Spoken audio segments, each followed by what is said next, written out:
masih, cuma intensitasnya udah nggak sesering dulu memang, tapi selalu datang.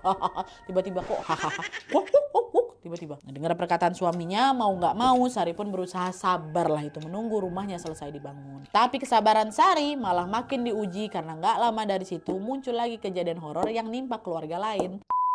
Nah, jadi hari itu ada ponakannya Adin, namanya Rusmi, lagi main ke kontrakan mereka sama pacarnya yang namanya Aziz.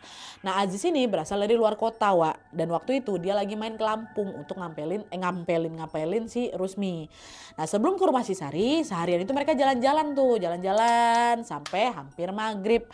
Nah, sepulang dari main, Aziz ini rencananya mau ngantar si Rusmi untuk pulang ke rumah. Cuman rencana itu batal gara-gara mereka kemalaman dan gak nemu angkutan umum yang bisa ngantar mereka sampai ke rumah si Rusmi. Akhirnya Rusmi bilang di situ, bang, mau nggak kalau kita nginap dulu aja di rumah saudaraku Bang Adin namanya.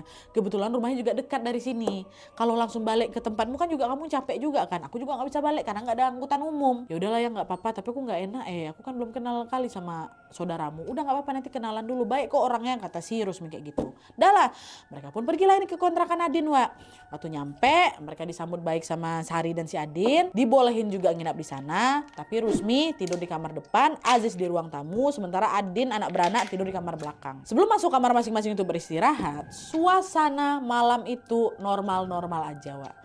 Tapi ketika waktu menunjukkan jam 3 malam, ketika mereka semua udah di tempat tidur masing-masingnya, tiba-tiba Aziz yang tidur di ruang tamu ini, Wak, merintih kesakitan dalam posisi masih tidur, masih tutup mata.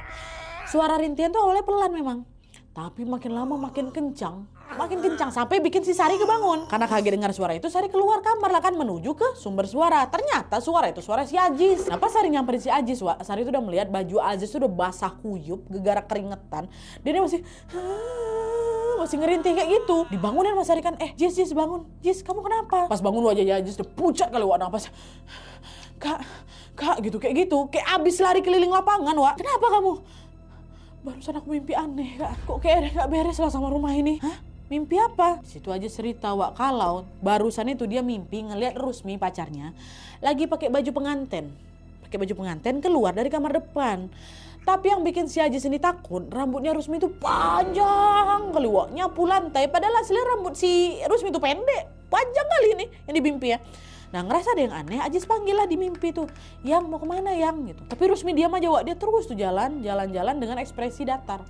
Nah, bersama dengan itu, Aziz tiba-tiba sesak napas. Kayak ada batu besar yang ngimpit dada dia gitu loh. Itulah kenapa dia merintih. Tapi dia gak bisa bangun, Wak. Jadi kayak orang ketindihan gitu. Nah, dengar cerita itu, Sari langsung bangunin suaminya kan. Dia ceritain langsung mau kejadian si Aziz ini, Bang, tadi kayak gini-gini.